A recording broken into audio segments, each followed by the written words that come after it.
ensayos sobre los materiales, recordando que inicialmente hemos comprendido que los ensayos aplicados sobre los materiales podemos aplicar como técnicas destructivas y también como técnicas no destructivas, que es lo que nos toca ahora de estudiar. Tenemos una gran cantidad de ensayos no destructivos que se pueden aplicar sobre los materiales. Es muy grande la familia. Y en una visión académica, para comprender un poco mejor estos ensayos, se acostumbra a clasificarlos en dos grandes familias. Ensayos clásicos, que estamos viendo aquí en rojo, y ensayos especializados, que como su nombre dice, son ensayos que se aplican a ciertas necesidades industriales, pero muy puntuales. Son muy buenos para ese tipo de desafíos, ¿no?, para los cuales han sido desarrollados, pero no se pueden aplicar genéricamente en cualquier situación. Esa es la gran fortaleza de los ensayos no destructivos clásicos.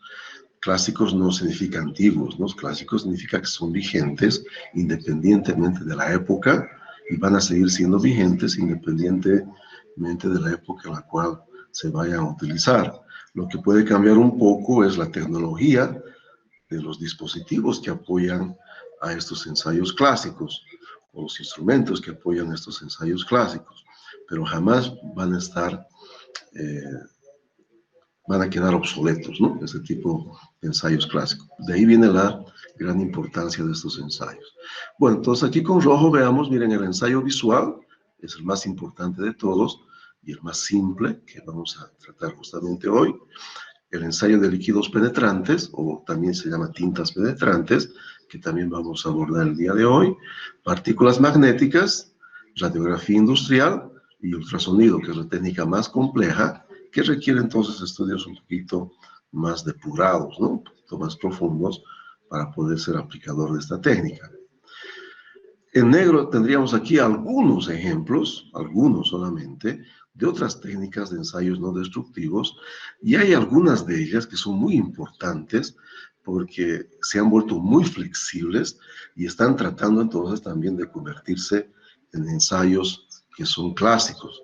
Ahí tenemos, por ejemplo, la emisión acústica, que puede ser aplicada en muchísimas situaciones, la termografía y las corrientes de Eddy, ¿no?, que también llamamos de corrientes parásitas a estas técnicas de corrientes de Eddy. En algunos tipos de industria, tanto la termografía como las corrientes de Eddy se han vuelto muy imprescindibles, prácticamente clásicas ya. Es el caso de la aeronáutica para la termografía, la industria eléctrica y también, ¿no?, en la aeronáutica las corrientes de Eddy, que son técnicas especializadas para aplicar a todo tipo de metales o materiales también conductores. No se puede aplicar sobre materiales no conductores de la electricidad. Ni qué decir la termografía, ¿no? Desde la tradicional prueba que hacía nuestra abuelita para ver si estábamos, cuando éramos changos, ¿no?, para ver si estábamos bien o no de salud, nos ponía la mano en la frente, ¿no?, para ver cómo estaba nuestra temperatura, ¿verdad? Entonces lo que hacemos con la termografía es sondear las temperaturas de todos los tipos de sistemas, desde los muy complejos hasta los más sencillitos. Inclusive nos apoya ahora, ¿no?, con el COVID en los aeropuertos para hacer un escaneo, ¿no?, las temperaturas de los pasajeros de manera inclusive automática. Entonces una técnica muy flexible y muy importante.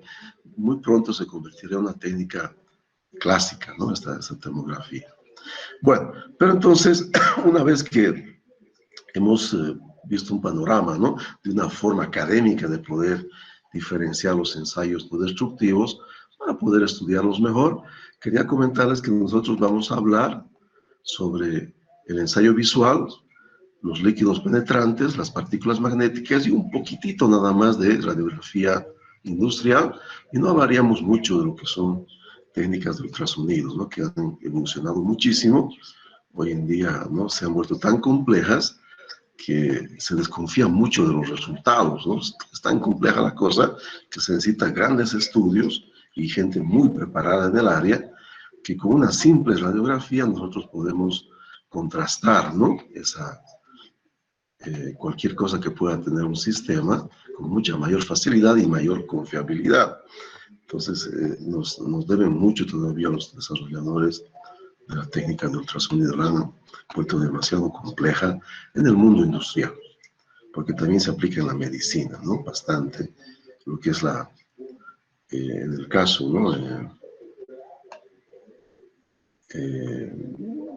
Cuando se sondea al bebé, ¿no? Con ultrasonido, se sacan un mapa de ecos, lo que llamamos ecografía. Es exactamente la misma técnica de ultrasonido que usamos a nivel industrial.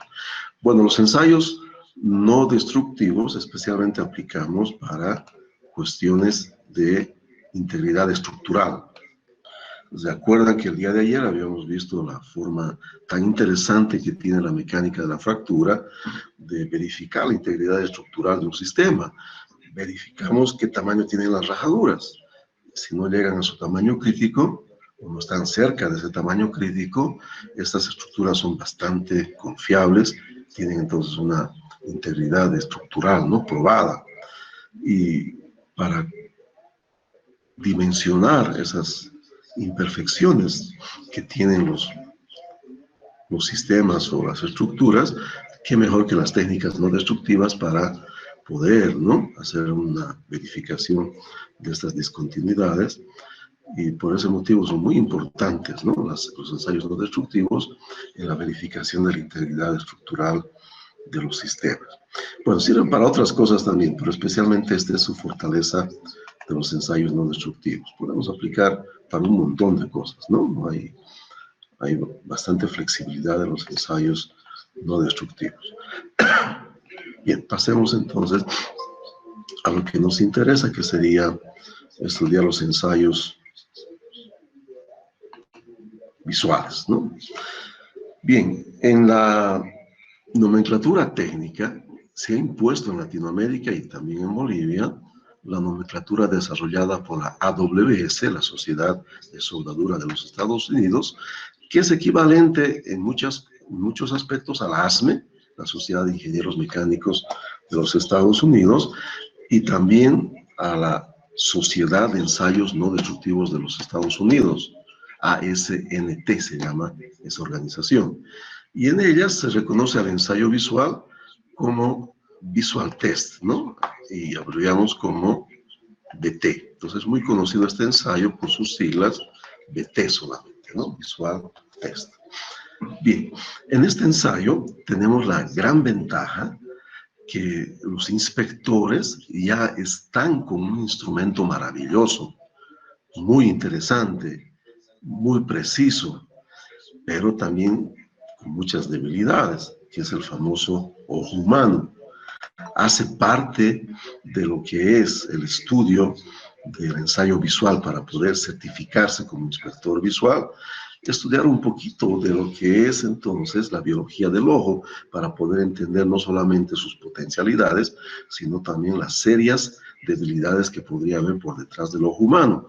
Uno de los grandes problemas es, por ejemplo, que los ojos humanos tienen una gran diversidad de anomalías que son muy frecuentes a nivel entonces de los humanos y se agravan a medida, ¿no?, que el humano va adquiriendo mucha experiencia. A partir de los 35, 40 años, prácticamente todos los humanos tenemos algún tipo de anomalía visual que puede ser un impedimento para que un inspector pueda realizar adecuadamente sus actividades. Bien, pero de todas maneras, independientemente de esa dispersión, ¿no?, de calidades que hay en los ojos humanos, también es muy importante para poder certificar, ¿no?, en la ASNT, comprender un poquito la física que hay por detrás de la luz, que es lo que nuestro sensor, ¿no?, el ojo humano, puede percibir para poder hacer la inspección visual. Recordemos que la luz es una radiación electromagnética, fotones en otras palabras, y curiosamente, miren, es el mismo tipo de partícula material, ¿no?, que es clasificada como bosones, partículas bosónicas, ¿no?, estos fotones. Entonces, que los rayos gamma o los rayos X, es lo mismo, ¿no? O que las ondas con las cuales nosotros podemos hacer uso de nuestro celular, las famosas microondas. La luz es exactamente lo mismo, son fotones, todas estas ondas son fotones, son partículas, ¿no? Fotónicas, no tienen masa, y la única diferencia está en el nivel de energía que presentan. Lo que nos interesa en este momento sería la franja visible por el ojo humano de estos fotones, como podrán ver entonces una franja muy estrechita. Y podemos diferenciar que en función, Céspedes podría apagar su micrófono, por favor. Podríamos diferenciar entonces de que en esa franja muy estrecha de longitudes de onda que nosotros podemos percibir con nuestro ojo humano, entonces tenemos todo el espectro luminoso, ¿no? Que va desde el rojo hasta el azul, ¿no? Más tendiente a violeta, ¿verdad? Bueno, pero lamentablemente, miren, nuestro ojo humano no había sabido tener la misma sensibilidad, no obstante que es tan estrecha esta gama de longitudes de onda que diferencian los colores, no tenemos la misma percepción en el ojo humano, no tenemos la misma sensibilidad para las diversas longitudes de onda de la luz visible. Podemos, miren, ver en este gráfico la sensibilidad que presenta nuestro ojo humano en función entonces de las longitudes de onda, ¿no? De las luces, y mejor traduciendo al color, ¿no? Y aquí vemos entonces claramente, vemos, ¿no? Con bastante claridad, ¿no? Que tenemos una mejor sensibilidad a lo que sería, ¿no? Más o menos estar entre el verde y el amarillo, ¿no? Tenemos ahí esa mayor sensibilidad. Y qué curioso, ¿no? El rojo, que nos llama mucho la atención, no es la longitud de onda más sensible para nuestro ojo humano. Entonces ya de hecho, si quisiéramos tener una alerta, ¿no? Para un ser humano, no sería una buena opción poner algo rojo, ¿no? Y podrán percibir que, por ejemplo, ¿no? Casi todas las líneas que nos quieren alertar o las señales de alerta siempre son amarillas. Ahora ya sabemos el por qué, ¿no? Porque realmente nuestro ojo humano tiene mayor sensibilidad a eso. Y peor todavía, miren, nuestra visión no es la misma en la parte diurna que en la nocturna. Aquí podemos ver que nuestra sensibilidad diurna, miren, está bastante centrada en lo que serían las longitudes amarillas. Y nuestra visión nocturna está un poquito más centrada en lo que serían las longitudes de onda verdes. Ahí entonces está la explicación, ¿no? De por qué, miren, sacando un promedio entre la longitud diurna y nocturna que tenemos en sensibilidad, ¿por qué los letreros en la carretera, en las carreteras en general, ¿no? No solamente en Bolivia, sino a nivel internacional, todas las señalizaciones son verdes? Ah, ya sabemos por qué, porque esas señalizaciones hay que verlas tanto de día como de noche, ¿no? Se ha sacado entonces un promedio del comportamiento. Bueno, pero entonces lo importante de esta pequeña recordada es tener en cuenta de que nuestro ojo humano, al ser un instrumento maravilloso, pero también presenta muchos problemas, ¿no? de repetibilidad, miopías, hipermetropías, ¿no? Astigmatismos, realmente una gran gama de problemas, ¿no? Que podríamos presentar en nuestra sensibilidad, ¿no? Y nuestra agudeza visual. Bueno, miren, aquí hay un pequeño refrán, estaba por ahí, ¿no? Que dice que en el fondo, a lo lejos, todos los gatos son pardos. Y es una cosa bastante interesante, ¿no? Porque realmente cuando vemos, especialmente de noche, a un gato, nos parece que fuera gris, ¿no? Que nos parecería que fuera, ¿no? En tono así medio entre gris y pardo, ¿no? Entonces, señal que nos alerta que si vamos a hacer un ensayo visual, nosotros no queremos genéricamente ver el sistema, sino queremos ver en detalle. Nos interesa el detalle. ¿Cómo vamos a percibir una rajadura? En detalle, ¿no? Viendo entonces de cerca. La inspección visual siempre se hace de manera cercana. Normalmente la distancia del objeto inspeccionado hacia el ojo humano no debe pasar de los 600 milímetros y no debe ser normalmente inferior a 300 milímetros, porque también perdemos el foco, ¿no? Y no vamos a poder entonces hacer una buena inspección visual. Ese detalle de nuestra agudeza visual para poder ser inspector inspector visual tiene que ser demostrada. Y casi todas las normas que certifican inspectores visuales, entre ellas, ¿no?, la AWS, que certifica inspectores de soldadura, que en el fondo son inspectores visuales especializados, ¿no?, para poder inspeccionar la calidad de soldaduras visualmente, o cualquiera que fuera, ¿no?, la institución que nos certifica, siempre nos va a exigir que demostremos nuestra agudeza visual. Y la agudeza visual la demostramos, en el caso de la norma AWS, pudiendo leer un tamaño de letra, una forma especial de letra que se llama letra Jagger.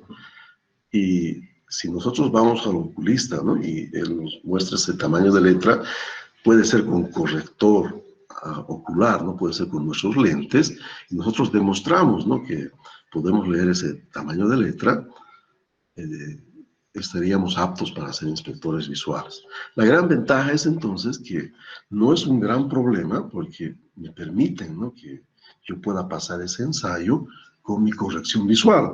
O sea, yo podría usar lentes, ¿no?, para poder entonces pasar ese ensayo y demostrar mi agudeza visual.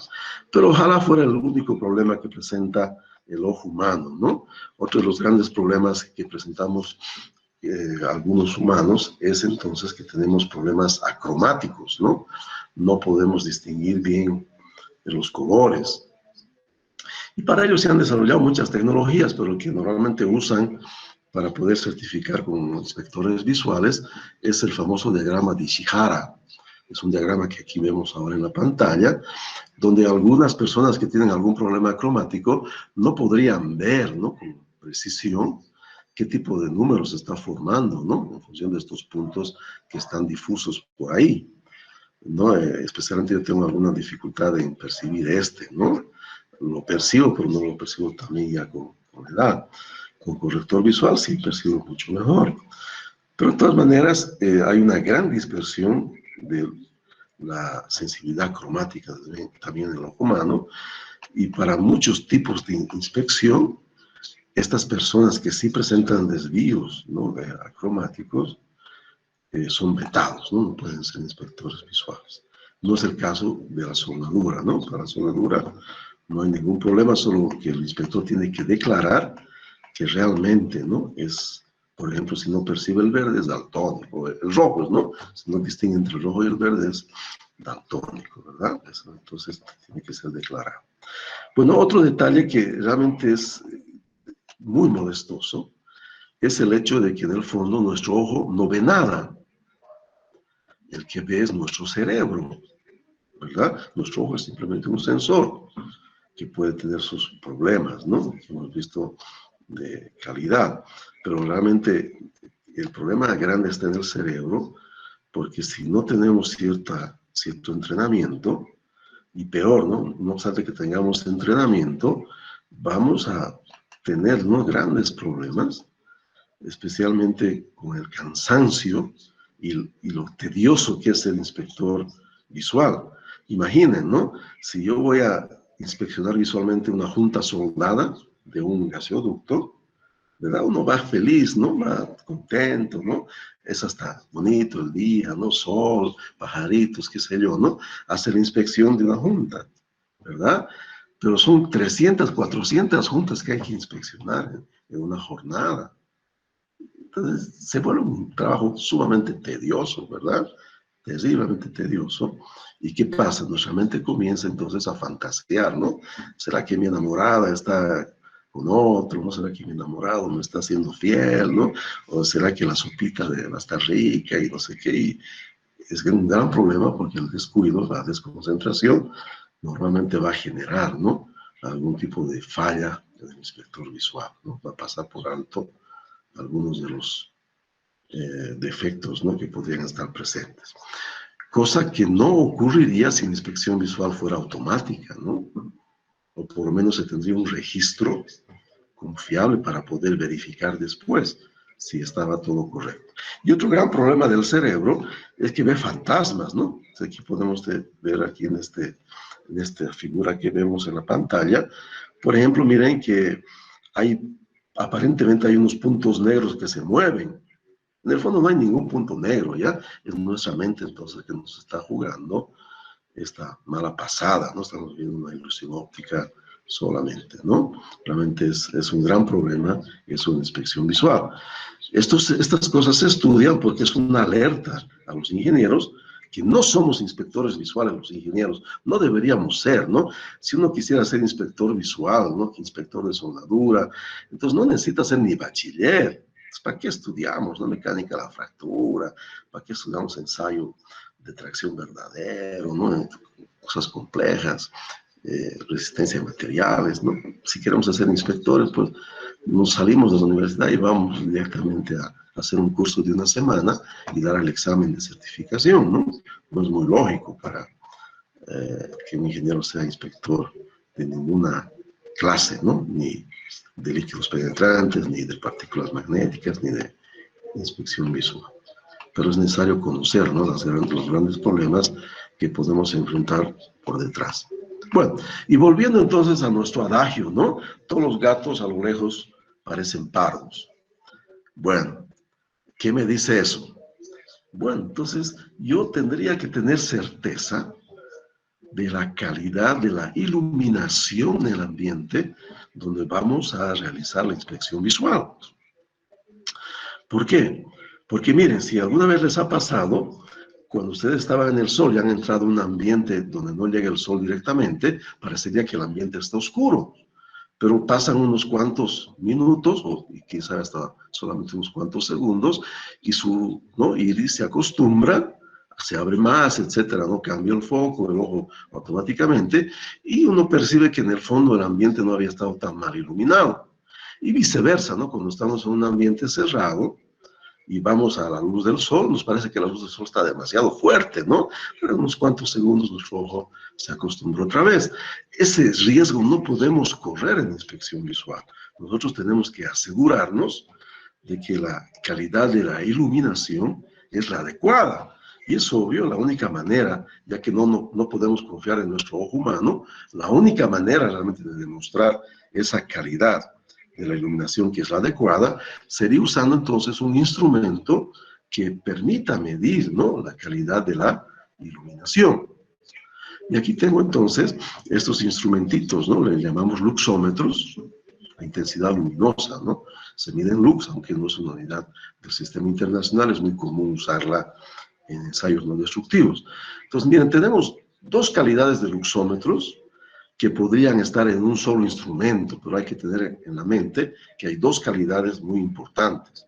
Una calidad que está vinculada entonces a lo que nos interesa en el ensayo visual, que sería la luz blanca. Recordando que la luz blanca es una mezcla de todos los colores. Y este luxómetro es el único instrumento que me permite entonces deducir cómo es la calidad de la iluminación. Todas las normas me van entonces a limitar un mínimo de intensidad luminosa, ¿no? Que yo podría tener en el ambiente donde voy a hacer la inspección visual. Entonces es necesario contar con este luxómetro, ¿verdad? Y hay otros luxómetros que son entonces para lo que llamamos la luz ultravioleta, la famosa luz negra, ¿no? Esa que cuando ustedes van a una discoteca, ¿no? Y los dientes comienzan a ser fosforescentes, ¿no? Una cosa así. Esa es la luz negra, ¿no? Es una luz en la longitud de onda ultravioleta. Necesitamos ambos instrumentos normalmente, ¿no? Para hacer ensayo visual rutinario, es la luz blanca, y para entonces hacer inspecciones, ¿no? Con líquidos penetrantes, partículas magnéticas, nos apoyamos entonces con el luxómetro de ultravioleta para ciertas técnicas, que vamos a ver entonces en la clase futura. Bueno, un dolor de cabeza, ¿no? Porque miren, un luxómetro, ¿cómo yo puedo saber si está midiendo bien? Las normas que han sido revisadas, ¿no? Periódicamente, normalmente requiere que la iluminación mínimo sea de 1000 lux para poder hacer una inspección visual. Entonces, si me marca, digamos, mi luxómetro 1000, ¿cómo yo puedo saber, ¿no? Como fiscal o como supervisor de obra, que la cosa va bien? Tendría que pedir el certificado de calibración del instrumento, ¿no? Del luxómetro. Y hay que tener un poco de cuidado, ¿no? Porque hay muchas empresas con viveza criolla que truchan, ¿no? Hacen certificados truchos, ¿no? Entonces es una magnitud física un poquito complicada de verificar en Bolivia, tener un patrón, ¿no? Que sea rastreable o lo que llamamos, ¿no? De tener trazabilidad para conseguir entonces realmente tener cierta confiabilidad en ese instrumento. Bueno, pero eso, pasando eso, ¿no? Hay recomendaciones prácticas respecto a la calidad, ¿no? De la iluminación que necesito para hacer una inspección visual. Les comento entonces que estas recomendaciones prácticas no están siguiendo los lineamientos de la normalización. ¿Se acuerdan ustedes que cualquier proyecto importante siempre se hace bajo un código de construcción? Y en ese código de construcción nos van a dar directivas claras de cómo tenemos que aplicar nuestros ensayos no destructivos para garantizar la calidad de la realización de nuestro proyecto. Y recurrimos entonces a la ASME 5. Casi todos los códigos de construcción importantes recurren entonces a la sección 5 de la norma de recipientes a presión, ¿no? De la ASME. Entonces tiene varias secciones, la sección 9 para soldadura, la sección 2 para materiales, ¿no? La sección 5 es para ensayos no destructivos. Entonces tendríamos que recurrir a esta norma ASME 5 para verificar, ¿no? Y hay un capítulo ahí de ensayos visuales donde me dicen, ¿no? Que la iluminación mínima, ¿no? Que tendría que tener en mi ambiente para realizar la inspección visual debería ser mínimo 1000 lux, ¿cierto? Entonces, en la práctica podemos guiarnos por otras tablas, pero lo que vale un proyecto importante es la normalización. Bueno, entonces es muy importante percibir, ¿no? Que necesariamente necesitamos contar con, entonces, la verificación de la calidad de la iluminación, ¿no? Es el parámetro más importante de todos para realizar una inspección visual. Bien, la inspección visual adicionalmente yo la puedo realizar de una manera directa sobre la superficie a ser inspeccionada, o también la puedo realizar de manera remota. Miren, ¿qué tal entonces si hay un lugar donde hay un ambiente explosivo o hay un ambiente donde hay gases letales, ¿no? Entonces yo necesitaría hacer la inspección visual de una manera remota. O también muchas veces hay lugares inaccesibles, ¿no? En esos casos yo podría entonces usar algunas técnicas que me permitirían hacer la inspección remota. Pero cuando hablamos de la inspección directa, esta inspección directa puede realizarse de manera simple, a ojo limpio, como llamamos, obviamente con nuestros lentes correctores, ¿no? Si tenemos alguna anomalía óptica, y también con algunos medios auxiliares. Por ejemplo, miren, para que ustedes vean qué tan importante y tan difundida es la inspección visual, ¿no? Cuando nosotros vamos al dentista, ¿quién no ha tropezado o ha resbalado con un dentista, ¿no? Que son unos salvajes, ¿verdad? Nos hacen gritar ahí en el asiento. Entonces, si ellos quisieran, lo hacen, ¿no? Nos abren la boca como a cocodrilo, meten su cabeza para ver cómo están nuestros dientes, ¿no? Pero entonces también, por un poco de ética, que ojalá tengan más nuestros tipos, entonces para no dañarnos, ¿no? Nuestras bocas, ellos nos meten un instrumento auxiliar para apoyarse en la inspección visual. Nos meten un espejito, ¿verdad? Entonces hay muchos instrumentos auxiliares que se han desarrollado para apoyar a la inspección visual en lugares que son un poquito difíciles de acceso. Tubos delgados, por ejemplo, ¿no? Son entonces lugares difíciles de inspeccionar. Entonces los medios auxiliares los podríamos clasificar, ¿no? En medios que tienen ampliación, lupas, microscopios, pero con amplificaciones menores a 100 veces, algunos medios de aproximación, ¿no? Yo quiero inspeccionar algo que está elevado, armar los andamios llevaría 3 días, ¿no? Para llegar a ese lugar que está muy alto, está caliente, quién sabe, ¿no? Son tubos de vapores, etcétera, ¿no? Entonces puedo usar un telescopio, ¿no? Puedo usar un largavistas, ¿verdad? Para poder hacer la inspección visual directa, pero apoyado en este instrumento, ¿no? De aproximación. También, entonces, como mencionábamos, podríamos usar periscopios, ¿no? Espejos. Los endoscopios muchas veces se clasifican como instrumentos que nos permiten hacer inspecciones remotas, aunque también, ¿no? Algunas veces se puede considerar como un instrumento que simplemente es un medio auxiliar para hacer la inspección visual. Les doy, miren, un pequeño ejemplo aquí. Tengo un inspector que está inspeccionando una turbina de avión, pequeñita.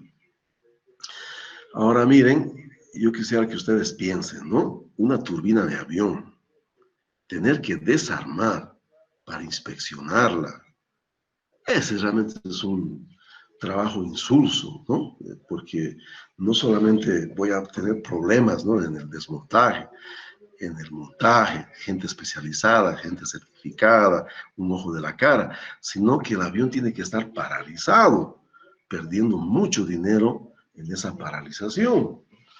Entonces, casi todas las máquinas modernas, tienen entonces un pequeño agujerito, ya diseñado desde fábrica, para que el inspector pueda meter su instrumento, que sería entonces un instrumento que me permite ver e inspeccionar los interiores sin necesidad de desarmar los sistemas complejos, que son difíciles de desarmar, llevan tiempo, y hay riesgos que en el desarmado se puedan dañar ciertas piezas, y hay piezas que se dañan, ¿no? Empaquetaduras, que hay que, entonces, sustituirlas que son bastante caras en sistemas que son complejos, ¿no? Son empaquetaduras especiales, ¿no? No son cualquier empaquetadura de papel Prespan, por ejemplo, no se usan esas en condiciones especiales. Entonces, por ese motivo, todos los sistemas modernos tienen, ¿no? Este pequeño agujero, un manhole, tienen 2 cosas importantes normalmente en los sistemas modernos, ¿no?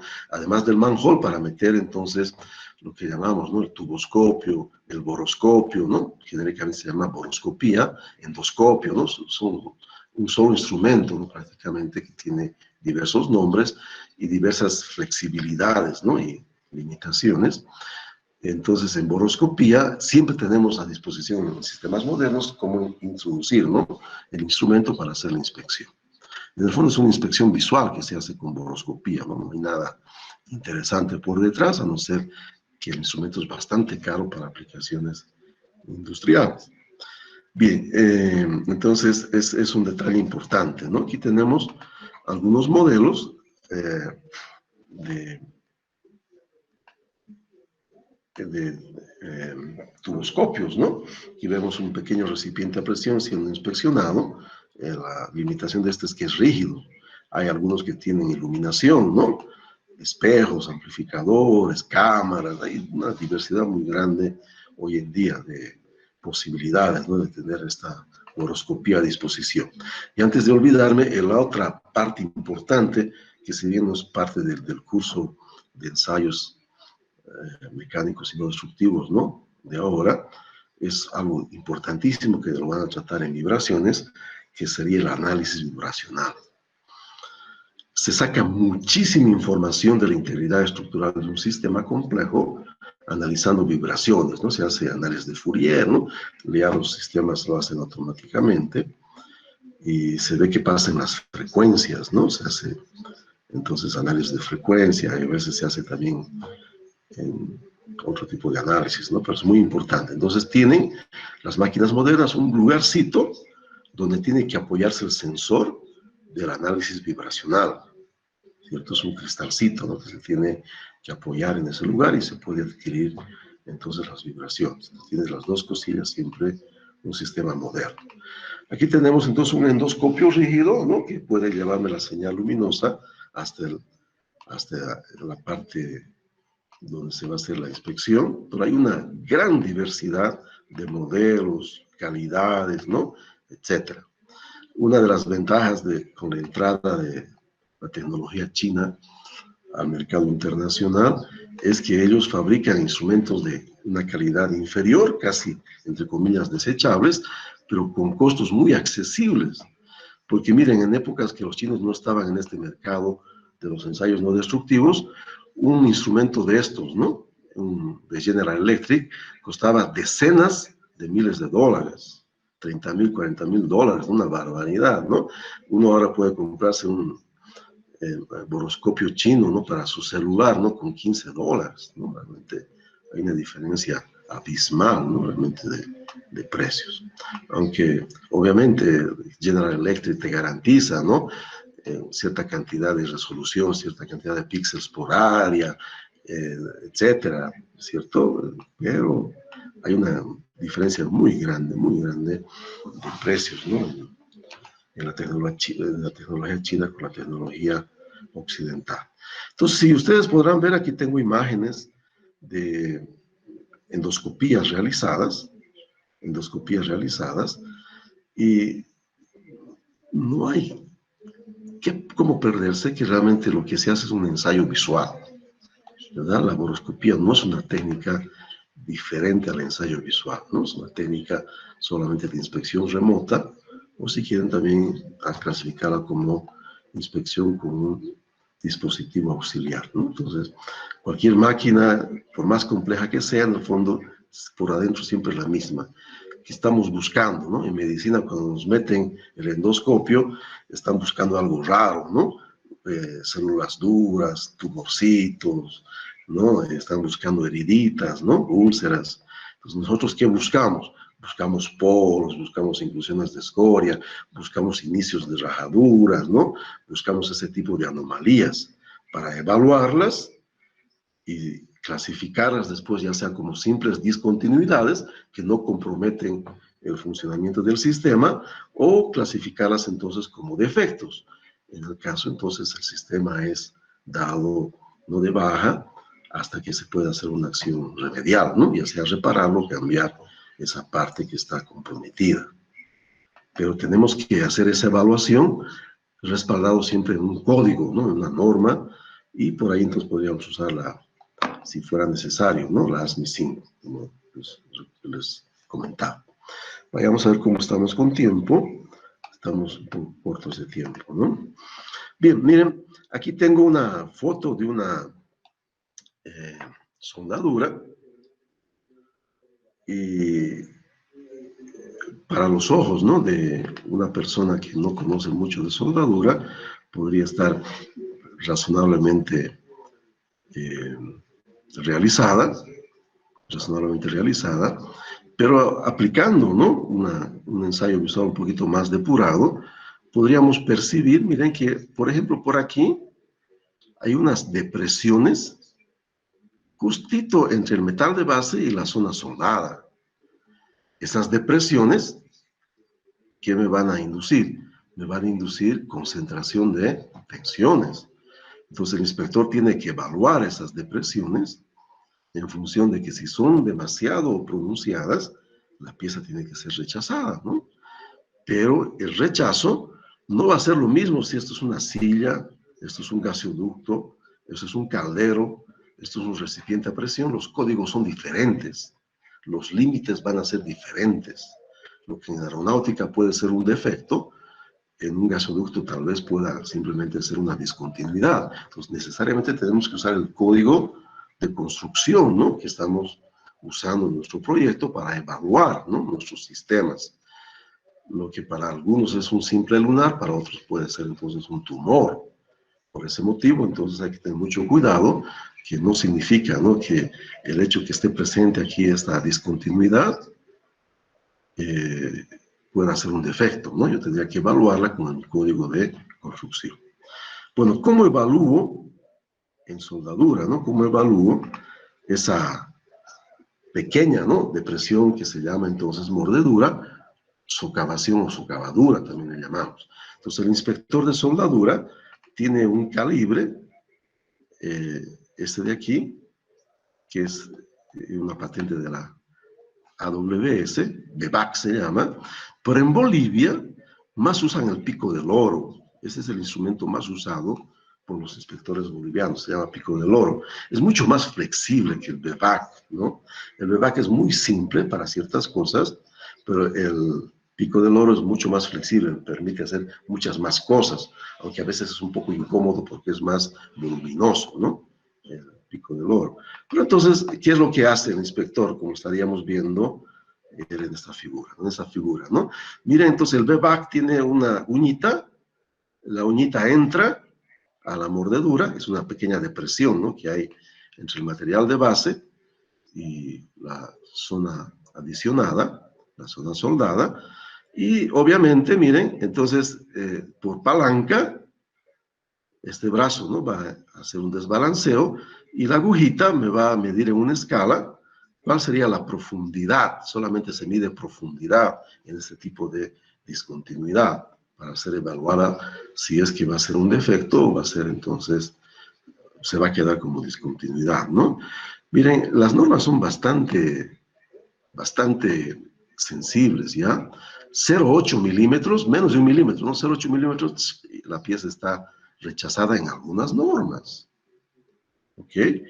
Pero entonces hay que tener la norma, ¿no?, para poder ver. Para otra cosa que me podría servir el BEVAC, por ejemplo, es, miren, que esta uñita, podría ponerla aquí arriba, ¿no?, sobre la parte, ¿no?, de la soldadura, este refuerzo, que también le llamamos de sobremonta. Existe el mal concepto en los empíricos, suerte que los ingenieros no somos empíricos, ¿no?, de que lo mejor para una soldadura es reforzarla, ¿no?, que ese refuerzo sea grandote, bien reforzadito. Eso es bueno. Cuando con nuestros pequeños principios de fatiga sabemos que eso es fatal, ¿no? Eso es una bomba de tiempo, tarde o temprano nos va a inducir entonces rajaduras por concentración de tensiones. Entonces el inspector lo que hace es medir ese refuerzo, que en función de qué norma usemos, va entonces a limitarla más o menos a 3 milímetros, 1/8.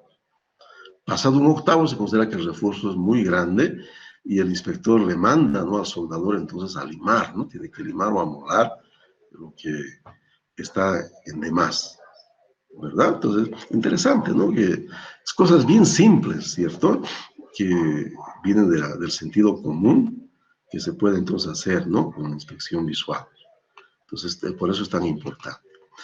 Bueno, otro detalle, ¿no?, en inspección visual, lastimosamente, miren, aquí vemos una soldadura que tiene uno de los defectos más graves, que en casi ninguna de las normas se acepta como simple discontinuidad. Casi todas las normas la abordan como un grave defecto, la presencia de esta anomalía, ¿no?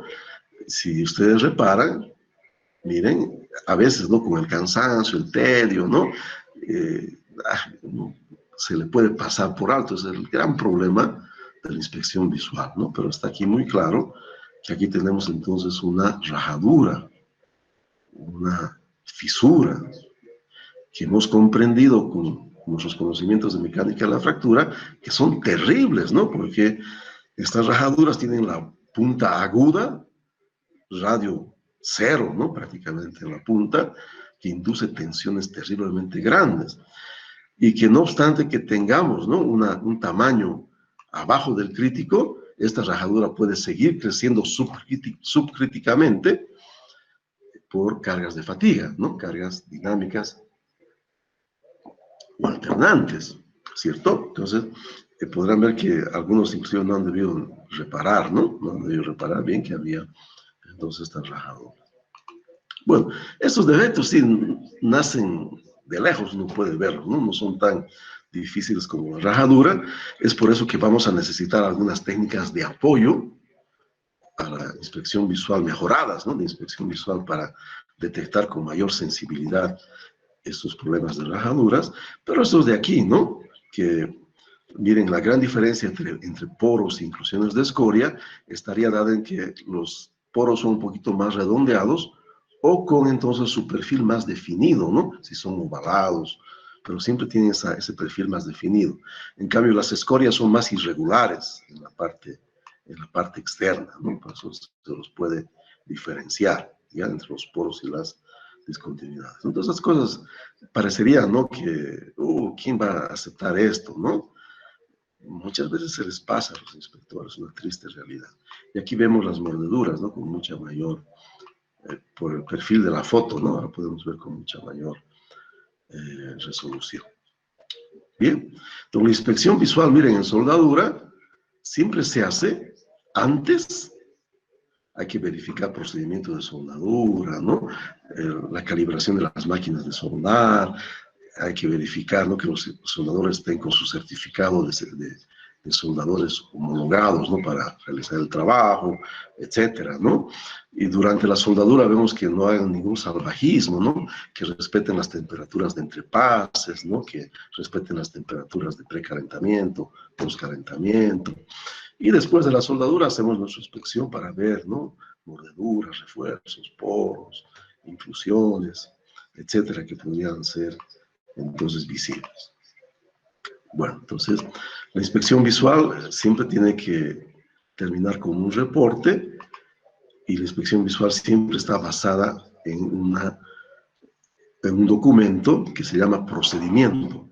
Ese procedimiento, ese documento, es consensuado entre el que va a construir, el constructor, y el interesado, el dueño de la obra.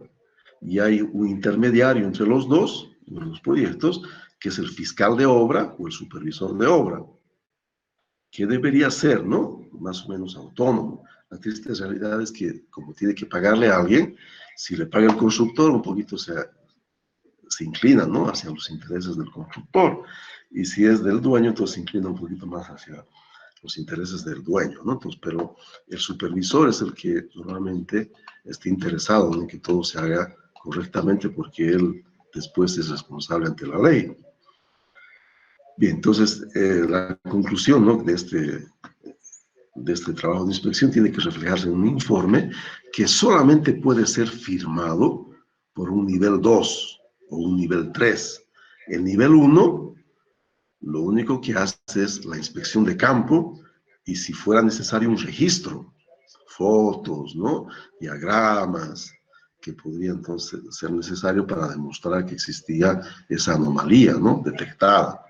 Y el que evalúa esas imperfecciones detectadas por el nivel 1 es el nivel 2 y el que hace el informe es el nivel 2 también. Bien, antes de concluir, quiero hablar un poquito, ¿no? De algunas desventajas y ventajas de la técnica de inspección visual. La principal ventaja, la técnica más simple, la más barata, la más disponible y la que puedo aplicar en cualquier momento. Es una gran ventaja, ¿no? Pues la simplicidad, tenemos que llevarlo al tipo que conozca algo de soldadura y ya tenemos, ¿no? Nuestro inspector, tenemos, ¿no? La posibilidad de realizar nuestra inspección. Y sus limitaciones, su gran limitación está, miren, en que solamente si nosotros percibimos una pieza genéricamente que tiene una rajadura, ¿no? En la superficie, o tiene una rajadura en el medio, una de las grandes limitaciones que se presenta en esta técnica es que solamente podría detectar anomalías que están aflorando a la superficie. Les llamamos entonces de imperfecciones superficiales. ¿Qué tal? Pero si hay imperfecciones dentro de la soldadura, no puedo decir nada, ¿no? Puedo sospechar, pero no es conclusivo. Solamente puedo decir respecto a lo que hay aflorando en la superficie. Clasificamos entonces desde esa óptica las imperfecciones como siendo superficiales, volumétricas cuando están cercanas al interior de la pieza, o cuando están muy cerca de la superficie, pero no están apareciendo, no afloran a la superficie, les llamamos de imperfecciones subsuperficiales. Y una de las grandes limitaciones de esta técnica, entonces, de ensayo visual es que solamente sirve para detectar anomalías que afloran a la superficie. Bueno, no está tan mala la cosa tampoco, porque si ustedes recuerdan, hemos hablado de que la mayoría de las fallas por fatiga siempre comienzan en la superficie, se nuclean en la superficie, ¿no? Qué suerte nuestra. Entonces, realmente es una técnica de apoyo muy importante. Y la otra gran limitación estaría dada entonces porque el inspector es un humano, tiene, ¿no?, sus problemas de agudeza visual, sus problemas, ¿no?, de tedio, sus problemas, ¿no?, de emociones que pueden influir muchísimo en su resultado. ¿Cierto? Ventajas y desventajas comparativas entre ellas. Hay algunas técnicas que se acostumbran, ¿no?, a mencionar dentro de las técnicas de ensayos visuales, no obstante que son técnicas mucho más especializadas, como es, por ejemplo, la metalografía in situ y también la metalografía de réplica. En el caso, ¿no?, en la inspección visual, uno no sabe, ¿no? Quién sabe, le ha pasado algo al material, está sufriendo una descarburización, ¿no? O está sufriendo un crecimiento del tamaño del grano. No puede uno saber por la superficie, tiene que hacer una, entonces, metalografía, ¿no? Y la metalografía, entonces yo no puedo cortar un pedazo de mi gasoducto, ¿no?, para llevarlo al microscopio, pulirlo, atacarlo y llevarlo al microscopio. Tengo que hacer en el propio gasoducto. Y si no tengo mi microscopio portátil, ¿no?, para poder hacer el análisis metalográfico ahí in situ, entonces tendré que calcar la metalografía, se hace con acetato. ¿Se acuerdan? Ustedes no, porque son muy jóvenes, ¿no? Antes los profesores teníamos unas laminillas transparentes de un plástico, acetato se llamaba, es eso que se utiliza para calcar las metalografías, se las ablanda con un ácido, con un solvente, podría ser acetona, ¿no? Y entonces esa especie de masa se aprisiona sobre la superficie del metal y se saca una réplica en 3 dimensiones. Y eso se observa entonces al microscopio, ¿no? Se reproducen los contornos de grano y las anomalías que podrían presentarse.